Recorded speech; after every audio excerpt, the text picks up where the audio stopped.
Yo, what up? Shit, it's hot outside today. I asked this lady Siri what's the temperature outside. The bitch said, bitch is hot. That's all she said. She ain't tell me at the temp, nothing. She said, bitch is hot. That's how hot it is outside. So I'm trying to stay cool, but right now, it's working, doing the usual. Sitting there thinking like, yo, um, I remember being younger and where I never knew what my dad did for work. I never did. I went to one time though, like I can say one time, honestly, maybe two jobs I've ever seen known that he's done. I remember one time we were all doing janitorial work where, and listen, I got my ass whooped so bad this night. We was doing janitorial work. And right now, yo, we just gonna sit there and react to some questions that were sitting there, some questions I didn't get to last night. So we're gonna do reactions on that one here in a second. But I remember when I was a kid, we was doing janitorial work at an office over in Cincinnati. And I remember cleaning the office up and I just get on some little goofy stuff, bro. I was watching some show or some movie, bro, where they was picking locks. So I try to pick a lock in the office. Then I got the damn,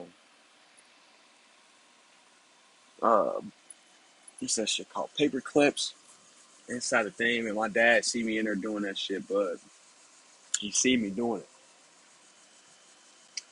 But I get in trouble so fast. He pulled me over, but, and his first reaction was to sit there and start beating my ass. Real bad. Whooping my ass. Straight extension cord like a slave. Like I was a fucking slave from back in the day, like my ancestors. That boy got in the extension cord, started whipping my ass. Didn't even get into the lock to see what the treasure was inside. I don't know what I was looking for. Definitely didn't get inside. Definitely got that ass whooped though. That was like the worst ass whooping I ever had. So remember that time. But like that was like the first time my dad was being a janitor, I guess, or cleaning offices. I'm not sure then. Not sure. He was trying to do his own business, I guess. And then another time he was like selling cell phones at some store. I remember us going to his job one time. But as soon as we went to the job, it was just always drama and beef. Like that shit was, bro. That shit was. I remember going there and it was a problem. Like it wasn't like he showed us all love. So that shit real. Like when I see my kids, I make sure I give them all handshakes, say what's up to them, number love. Like as soon as I see him, I remember it wasn't like that with him. So when we find these questions though, I just think it was some bullshit. And I've been working and I just think that like, yo, fellas, you gotta let your kids know what you do. You don't want them to walk around not knowing like what the fuck they doing or supposed to be doing. They'd be fucking lost. Like I was. Just fucking lost. Alright, so let's do this. Let's get straight to these fucking questions, man. I ain't got that much time for this shit. I got some weed yesterday, some runs. My boy tried to hit me. I need to bounce back to him, try to tell me he got some good weed now. He fell off. He tried to tell me he got some.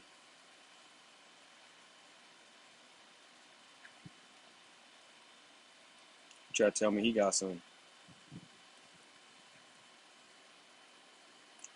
He tried to tell me he got some shit called Cadillac cookies. That sound like some bullshit. I got some face off runts last night, so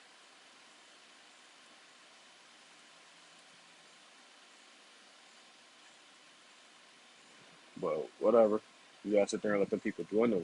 They sit there and you stop shopping with somebody when you sitting there doing all that weed stuff, or you stop going to the dispenser. They'll start calling you because that money matter. Money talk. So, but bro, we had a question earlier. I was sitting there reading this dude question. Like, this question was like, he said, Dave, how do I stop being a dick? How do I stop being a dick? How do I stop being an asshole? And I've been an asshole almost my entire life, where it's just like being an asshole, you weren't taught that you were being an asshole. Like, you were just talking shit, being competitive. So I was dealing with that for a while, still deal with that same thing. It's just like I try to taper it down some, but being an asshole, it's just like a part of life.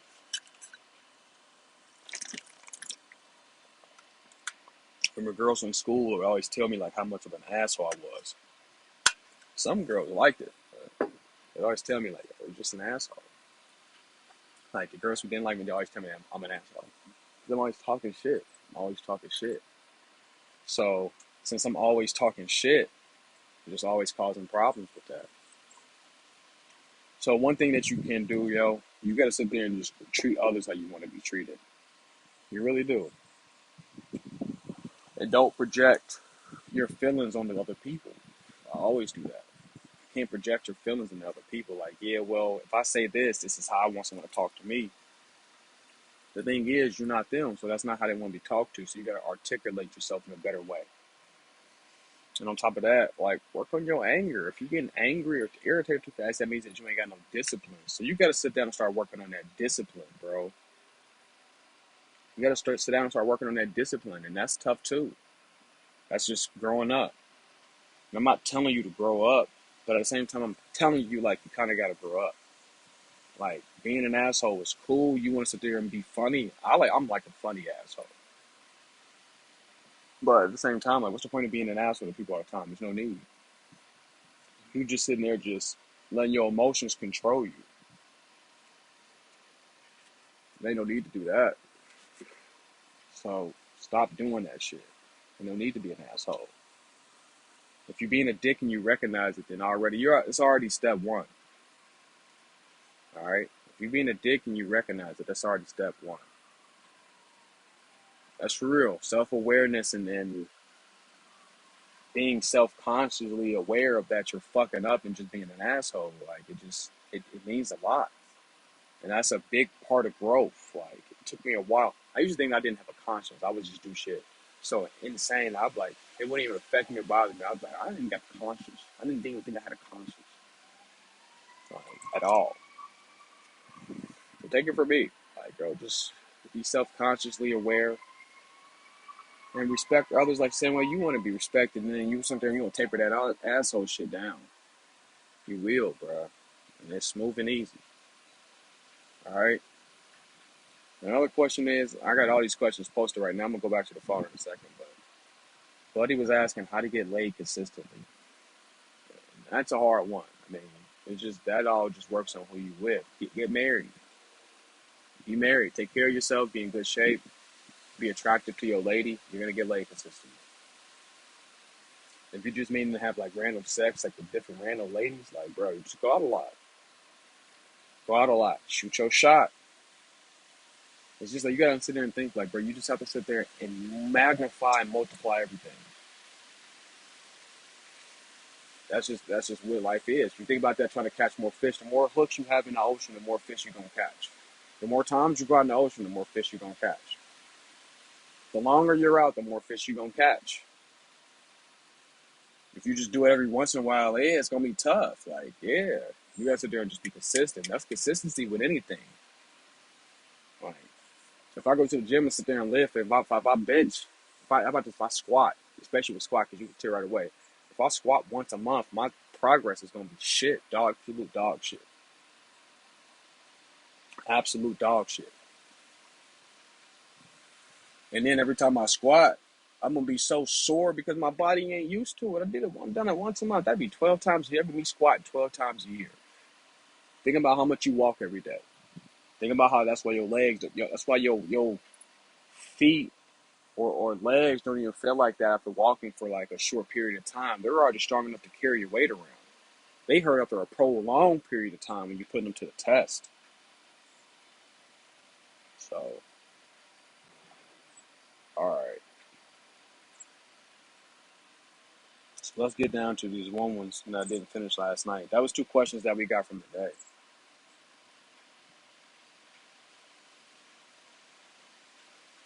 All right, man. Mr. Rob says, Dave, what's up with these new generation gym habits?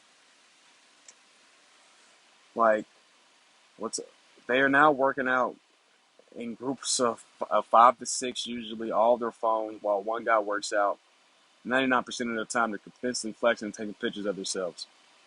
I'm in all flexing when you feel good in the locker room, but I admire your games, but they're taking it to the next level. has been working out for 20 years and haven't seen this like this is wild. What do you all what do you all think about this that caused this experience? Or as in I'm sorry, what do you think that caused this and has anyone else experienced this? And yeah, like bro, I go to a gym where it's a bunch of young cats at. And they is in groups of people, but that's them young fools. You gotta understand, like they insecure. Like the way that they feeling, bro. Like Rob, they feeling insecure in the gym, so they want to be in these big groups because now what? They makes them feel cooler. Think about that. Think about how it. You know how tough it is to go to the gym by yourself consistently, bro. And be around beautiful people. Beautiful people. I ain't gonna say just beautiful women, beautiful people. And then know that you in the competition whirlpool of this whole environment. Like that's tough. Think about how you will feel if you sitting there going with your homies and stuff like that. You're gonna feel a lot more confident. You almost gonna be your testosterone just gonna automatically boost because you're gonna. I mean, when they playing around with their phones, that's just they don't know how to do it. And then they flexing because they young. Like I mean, think about being young. You got less body fat in your body. You probably talking about some people who sitting there in their teens, if not, they sitting there in their 20s. Like it's more they got less fat on their body. Um, Testosterone is going. They just sitting there just having a good time, bro. They trying to see some ladies, and they might just be working out just because they homeboys is working out. That's just what they do. Like me, I didn't do that when I was young because at the same time, like I stopped going to the gym in my teens anyway. But when I was sitting there being in the gym when I was in the locker room working out, like in high school, I like to go to where we have football practice. That was a good look to me. The thing is, I just wasn't even consistent enough with that stuff because I started getting into trouble. So you just gotta recognize, like, bro, these cats is just young, bro. Like, don't even let that shit affect you. You need to focus on yourself. I don't know why you're worried about them in that group anyway. Like, I mean, I see it all the time, but I don't care about them. I mean, I'm just gonna sit there and keep eating, keep lifting. If they in the way in there and trying to like hold up stuff, I'm gonna sit there and go over to them and ask them, like, bro, how many sets y'all got left? What's going on? Let me start working in. But that's what they do. They go to the bar they go to the gym to socialize. The bar is becoming a social place. I mean, it's harder with the ladies, but you know, a lot of men meet different people there. Like you think about when you go to hoop. Like, just saying. Here's a good question, Dave. What were you completely certain of until you found out that it was that you were wrong? Bro, I was completely certain just recently that my brother was telling my brother like when I didn't have my real estate license, I thought that foreign countries, like foreign entities, could not buy land in America. And we're arguing this up and down, and he's telling me that I sound foolish because he's seen it on the news that they could. I'm like, bro, they can't do it. I'm arguing this to the T. He busts the phone out and let me know straight up, like, yeah, you can. So I was wrong about that. I was definitely wrong about that. Lovey says he was wrong about the Earth not being flat. I mean, you're a fucking idiot if you think this Earth is flat. I mean, it's flat when it's not even flat when we walk. There's hills everywhere. I mean,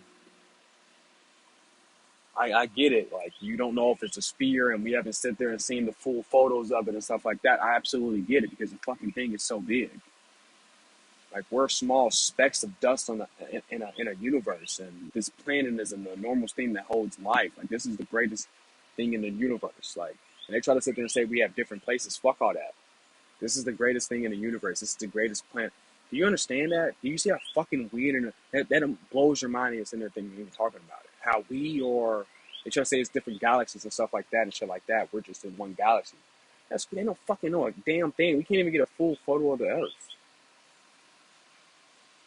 They sitting there talking about we coming from primates and fish got out the water and started walking and kind of shit like that. That's absolute nonsense. So, bro, I just think it's just that this world is bigger than what we forget. Like, you can't get a picture of the Earth. Like, yeah, we don't know if this shit is flat. Well, if we sat there, there's no way to even disprove or if even it's not. But we all know that it's not.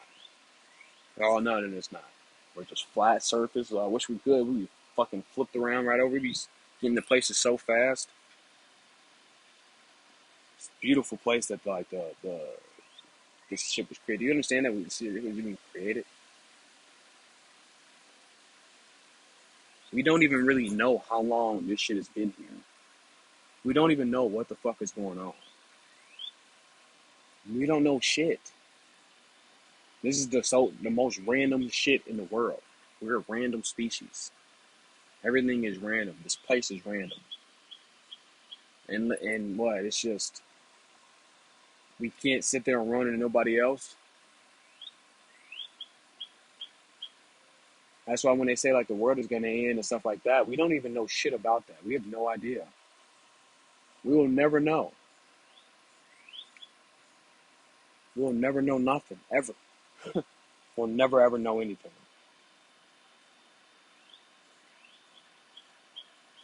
Here we go. Sam says he responded back to the comment. I usually don't doing that. Why don't I fit? This is the next question. This is the next weird. I'm not sure what the hell he's talking about. But he said that if I got a supervisor position, I'll be able to change the dynamic of the dynamic of the workplace. All it did was cause new heavy depression and made me learn that even grown adults will act like children, even if you treat them with dignity and respect. Yeah, bro. I mean, everybody's gonna look at you like a superior, so you're never gonna sit there and get that feeling like, yeah, I'm changing this shit, because nobody cares. You got to get everybody to be bought in. Think about that. Everybody has to be bought in on one thing. We can't even do that in America. We got two different parties and shit like that. Then we'll be having third parties, vendors, and kind of flashy shit. Random people who came down the street to join the presidential race. You got actors. You got fucking rappers. You got all kind of nonsense in there. Just joining things just to sit there and make America go one way in their own opinion. We can't even agree on one thing of being the greatest country on earth. So it would be a damn fool to sit there and think that. And once you start to figure that part out, yeah, I mean, you're never gonna sit there and have it to the point where we're all buying in on one thing. Think about that. Even a super company. Like, think about if there was a super company, right? We created our own company. Like, let's say like Jeff Bezos would be a good one. Let's say who he creates Amazon with. There's always gonna have be someone in there who just has a different opinion of ways the company should be ran or should be done.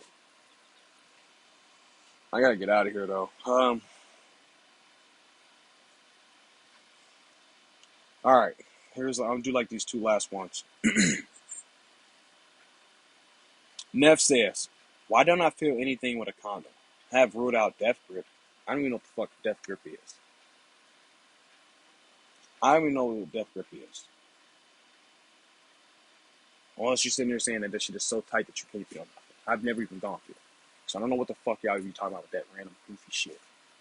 Like, bro, I mean, you make that in your mind. You really make that up in your mind because you know the feeling of without having a condom on. You know that it's a totally different feeling. It's the feeling that you want. It's more pleasure, and your mind knows that. Your mind wants that pleasure, and it's funny because like psychologically, we tell ourselves like, "Yo, we can't do that." Think about that. Think about being told something that you can't do, and think about how bad you want to do it. Your mind is going to make all kind of ideas of why you should do it, what you're missing out on, all kind of crap. That's what is going on. Like, seriously, bro. Like, you tripping out, bro. There ain't no way. I don't have the thinnest ones in the year. It feels different. It feels whack. And a lot of times, like, yeah, I don't want to use one. Just keep it real. But, bro, like, it's not that you're not feeling it. You're just creating this thing in your mind where you're not feeling it. And that's just really what it is. Because you're always going to feel it.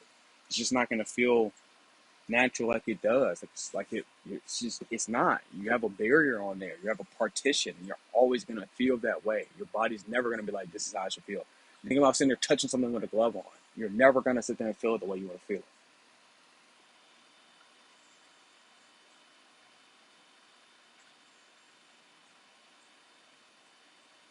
I like this one, but I'm gonna end it on this one.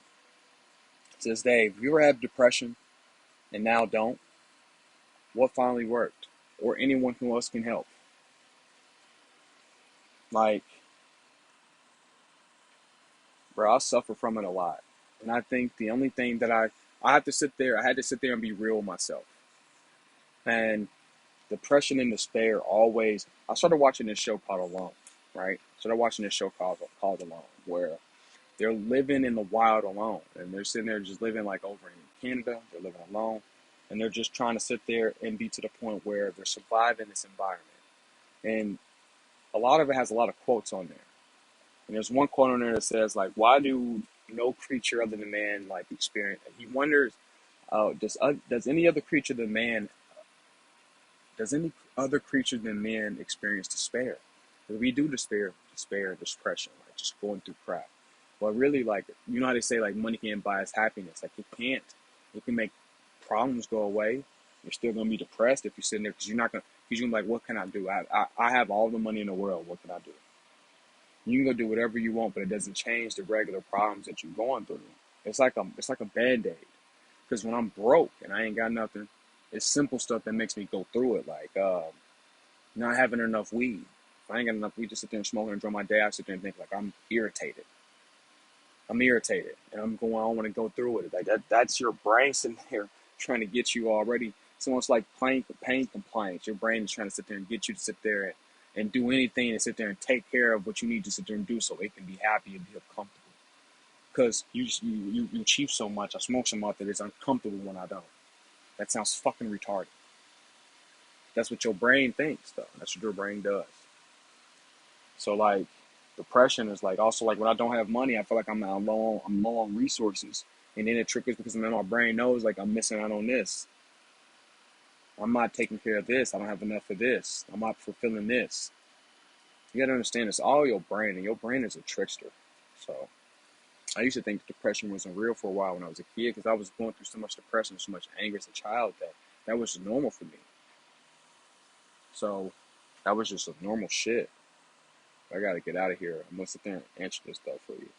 Someone says counseling, but I haven't been to counseling yet. I haven't done that yet. I try to figure out stuff on my own. I've sat there and listened to a lot of videos about my personality and about different personalities, people, different psychologists and psychologists, psychotherapists on YouTube, on different platforms, reading books. And you gotta just start to realize about what's going on with you. And then you gotta get down and sit there and figure out what's that root cause of this depression. Like I was going to the point when I was real depressed over a lady, like my lady left. The thing is, I was depressed because it was uncomfortable. But when we was together, I just really wasn't tripping. I wasn't doing the utmost best that I could sit there and keep her around. But at the same time, like, somebody gonna leave, they're gonna leave. Like, that's just what it is. So I had to sit there and lock in and figure out what was going on. Like, I didn't want to even get up to make money. I was so depressed. Like, I was making a bunch of money, and I didn't want to get up to go make no money because I was so depressed. But I started to realize, like, yo, I was going through grief. I was grieving. I was going through the 5 stages of grief, and that was a part of the depression. And another thing is that I was sitting there not doing enough.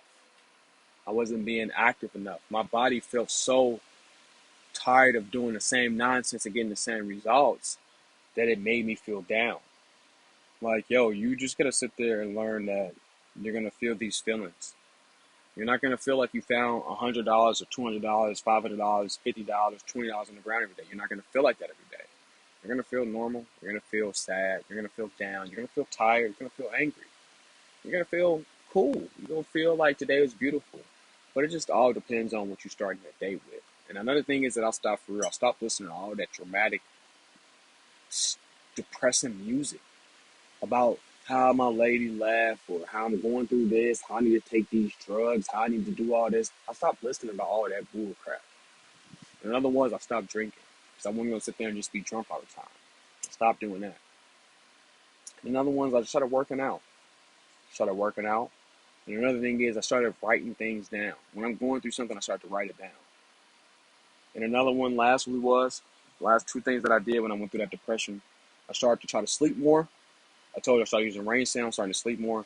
And then I also sit there and started to eat more, eat better. And I feel like those are the things that helped me get out of that dark depression. All right, I'm out of here though. I love y'all. Y'all take it easy. Fuck with me though.